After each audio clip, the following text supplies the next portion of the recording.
We are on our way to listen to my niece Jamie speak about meningitis. Jamie contracted bacterial meningitis when she was 20 years old, and now she travels around the country or around the world talking about meningitis awareness.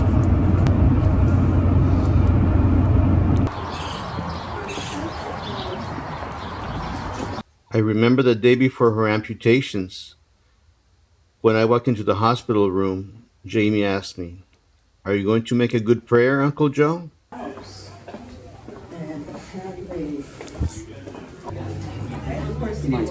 morning, good morning. This is my niece Jamie. Is it on? Yes. Good morning. Thanks for being here. We're just talking about you. See that you're already dressed up at the rectory. You've been on. How are you? Good, good. Thank you. I was counting on My name is Mariana Tomlinson. I'm the Director of Community and Public Relations, and on behalf of Valley Regional Medical Center, welcome to our home here at Valley Regional Medical Center. And Martinez can attest, it's probably going to be good old church songs, right, Joe? Thank you. Good morning. I'm the President and CEO of the Brownsville Chamber of Commerce, and it's my distinct honor to welcome you today on behalf of she's an directors. She's a woman that epitomizes love, faith, perseverance, and triumph. And with that, I'm going to go ahead and call Patsy forward.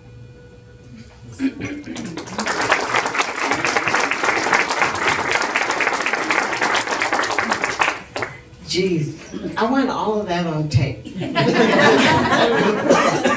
Thank you so much, Melinda, for having us here and for the Chamber to have us here back in our hometown, back in my hometown, born and raised in Brownsville. Soon after around 1982, the passage evaluated and we moved on. We had to move on.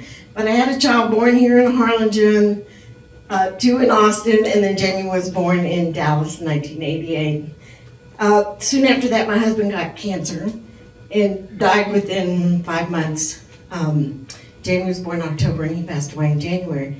So I was with 4 kids under the age of 6. So my family was always there. And I have a huge, strong, great family who I love and, always support. What can I say? I'll let Jamie speak for herself. So this is my daughter, Jamie.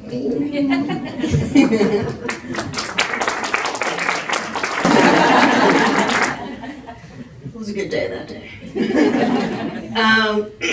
So yes, thank you for, come on this side over here. Thank you so much for letting me be here and tell you about the story about meningitis. When I got sick, around that time I was at the University of Texas. It was my first semester.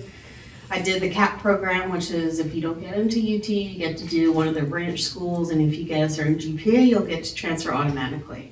So I worked really hard into getting this accomplished.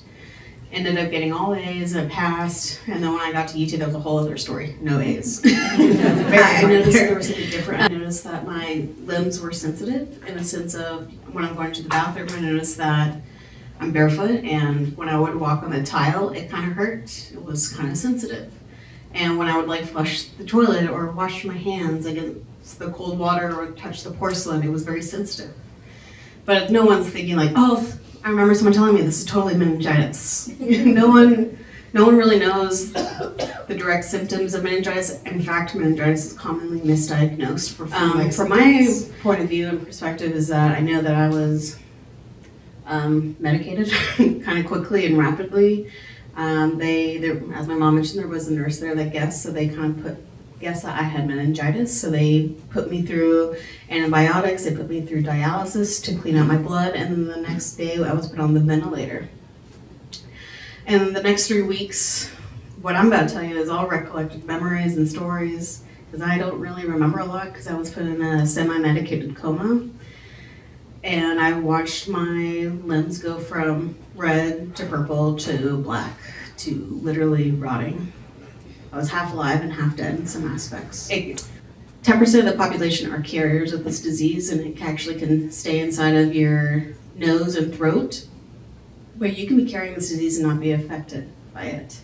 But something like a stomach virus or the flu can spark it. And for me, it was November. The seasons were changing. I'm not necessarily taking care of myself, and that's how I got sick. So in 2009 is when we first had the law, which was for the Jamie Shambaum Act, which is really cool. I mean, I really wasn't a good government student, so I think even my teacher was really impressed. But yeah, so we had a ceremonial signing. That's us with Rick Perry and our family. And then, so the law was for all public and private facilities on campuses. So that was like dorms and Greek houses. I lived off campus. And so we passed the law for all college students in the state of Texas, no matter what, to get the vaccine. And that was great. We were the first state ever and still are the only state to have this law. I mean, my dream is to have everyone in the United States to have this. In fact, I think Obama would definitely agree because his daughter actually got meningitis. So in 2008 is when I got sick. 2009 is when I learned how to walk. And then 2010 I got on my bicycle for the first time. And then in 2011 I became internationally acclaimed.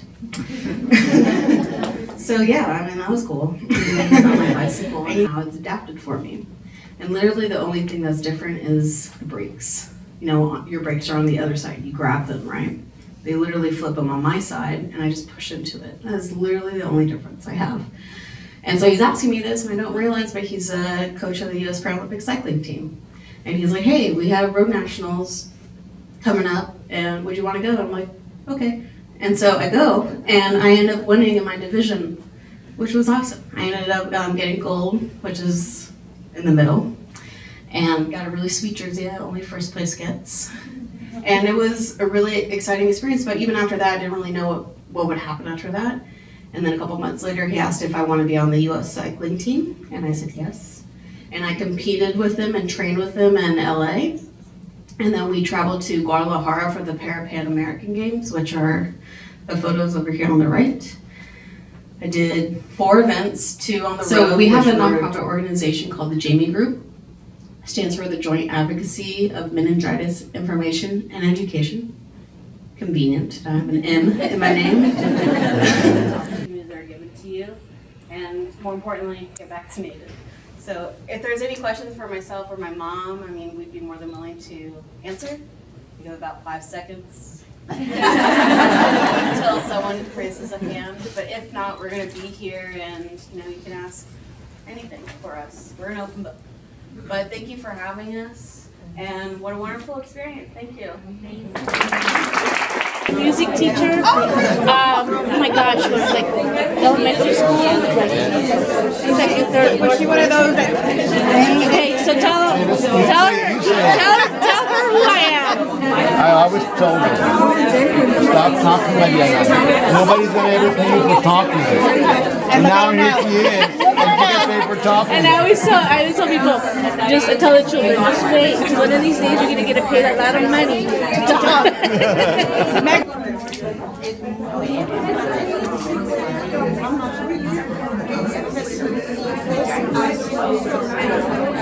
Melinda and I have known each other for 20 years. Long time. Great singer. Thank you, sir. My sister-in-law, Patsy. Hey, hello. I want to do a video. Lots of memories for sure.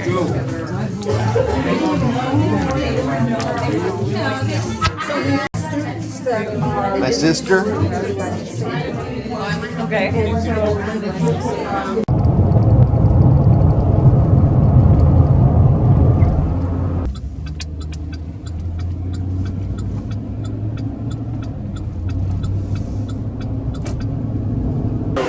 Now we are on our way to have breakfast.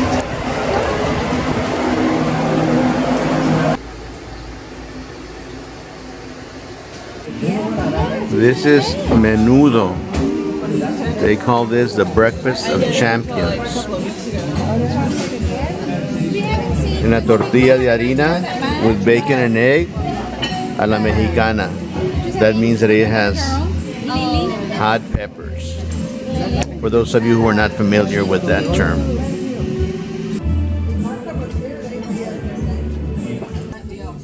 And of course, we always add a little bit of extra hot sauce just in case it's not spicy enough.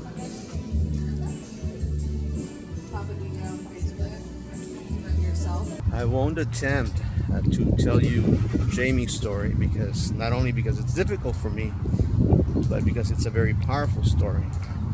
So if you have a chance, check her link below. That way you can hear the story firsthand.